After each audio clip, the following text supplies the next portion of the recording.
I'd like to welcome two very good friends of mine, Dr. Ruth Bush and Dr. Kathleen Ozsvath. Dr. Ruth Bush is a former president of the American Venous Forum, and is the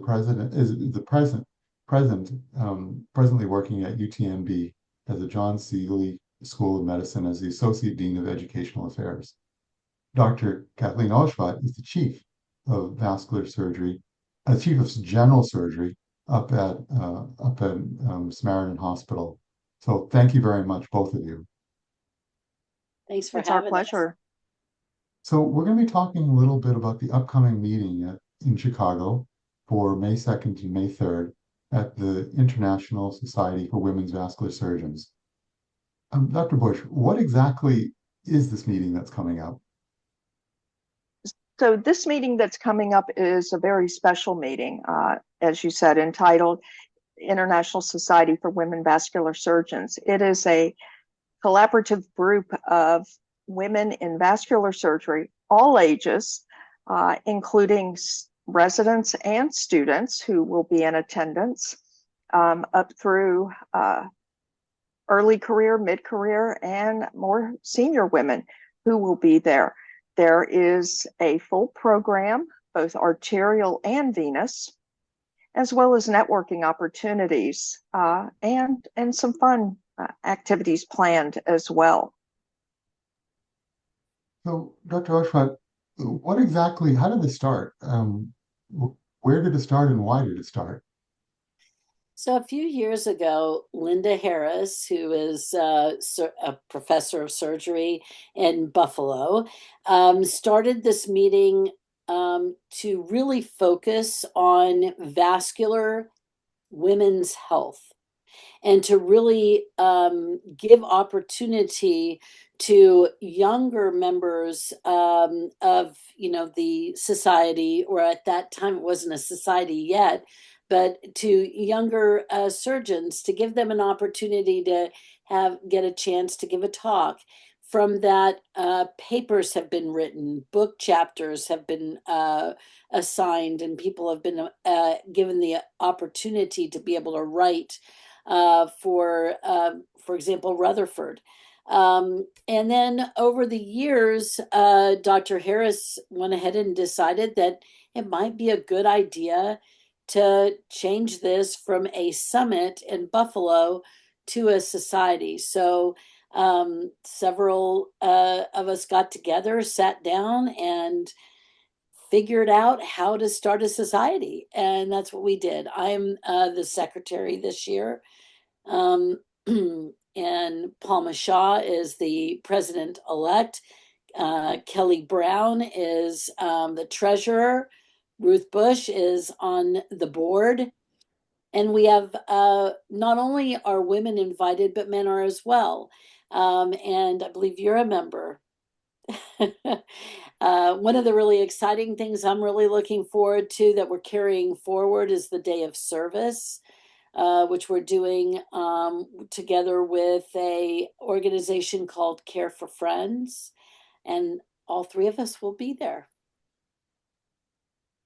So, what's the purpose of this? And you talked a little bit about the history, but what's the why? Dr. Bush?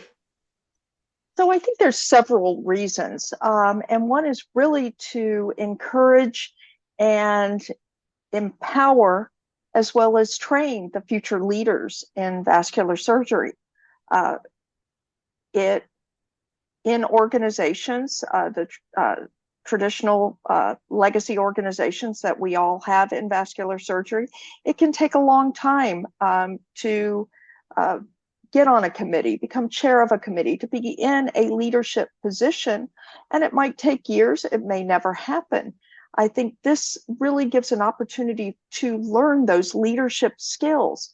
And it may not be that you aspire to be a leader of this organization, but you get to interact so closely with a group of women who are experienced in leading and get the opportunity to do that as well.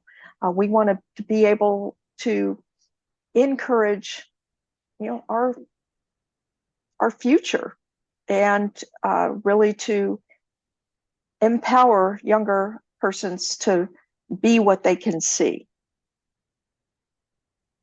Dr. Ozsvath, you were talking about the upcoming meeting and how many people do you expect and where they're coming from and what exactly are you going to do at the meeting? So it's going to start off with a leadership meeting that Jana Etkin has collaboratively worked on together with the SVS.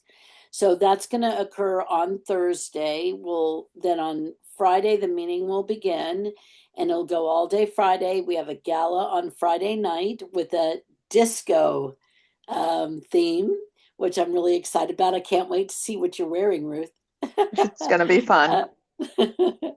And then Saturday, the meeting will continue in the morning with talks, as well as there have been abstracts that were submitted and chosen to be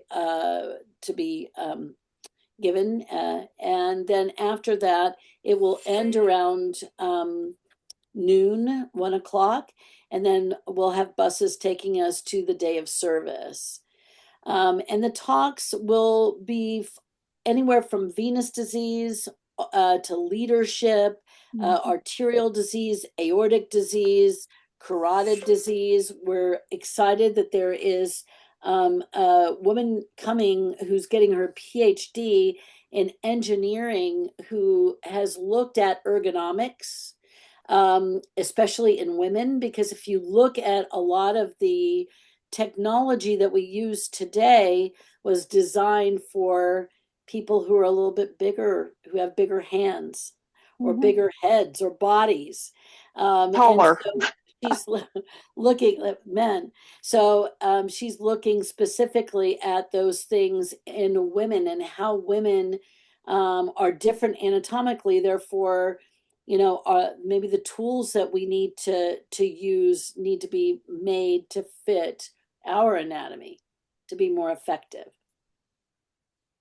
I really love this idea that it's not just the patients that we're looking at, but also the surgeons, the interventionalists. And I love the fact that it's international because I think these themes actually cross boundaries. And it sounds like you're going to have some international people there also, which I think will add to the interactions, the enrichment. But these themes are really so important. We see issues clear across the literature that I think Linda and others here have clearly exemplified that women's outcomes are very different in vascular surgery. But I think we've gone beyond that, and now we need to look at the leaders of our societies for the future. Specifically, where is this meeting going after this? It sounds like you have some plans also. So it's already been decided in 2026, the meeting will be in Atlanta. Again, around the first weekend of May. And we're looking at venues right now. So we welcome all. This sounds really exciting. I love the direction where it's been and where it's going. It sounds like a really exciting meeting coming up for May 2nd and May 3rd in Chicago. I want to congratulate the both of you for spearheading the charge. I think you're really contributing to the future of our field. And thank you so much for organizing this and agreeing to do this podcast. Thank you for having us. Thank you. And just, a huge shout out to Linda Harris, who's been an incredible mentor to all of us, and who is the president of this organization and has had the vision really to start this and to carry it forward. Absolutely. She's been so passionate, so energetic, had some great ideas. Thank you so much. Thank you. Thank you.